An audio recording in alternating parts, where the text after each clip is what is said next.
Question 6.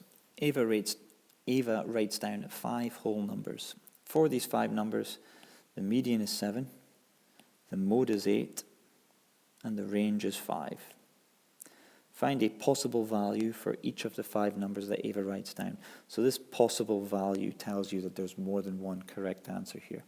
So, given the information that's here, 5 numbers, first thing I would write down is 2 8s. The fact that the mode is 8 means that there must be more 8s than any other number. Now there could be more than 2 8s, but at this point in time, I'm just going to write 2 for now. The median is 7, comes next. Because there's only 5 numbers, 7 must be the middle of those 5, which means 7 goes here. Now, I mentioned before about how there could have been more than 2 8s. This seals the deal now that there can't be, because if we had more than 2 8s, then you would not have a median of 7.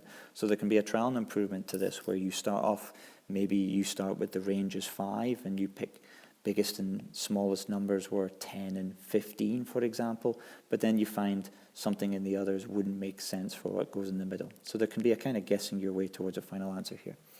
The range is 5 means that the biggest take away the smallest, they will be 5 apart. So 8 minus 5 is going to give us 3, telling us that 3 must be the smallest number. That then leaves us with 3 possible choices. Actually, that leaves us with, no, it does leave us with 3 possible choices. I'll explain my thinking out loud here. A 4 is perfectly acceptable. A 5 is perfectly acceptable to go in there. And a 6 is perfectly acceptable. So any of those answers would be acceptable. Now, in my head there, I thought, well, it could have been a 3, but the problem is if I did make it go 3, 3, 7, 8, 8, then 8 would no longer be the mode. And then similarly, I obviously can't put an 8 in there because that doesn't work for that.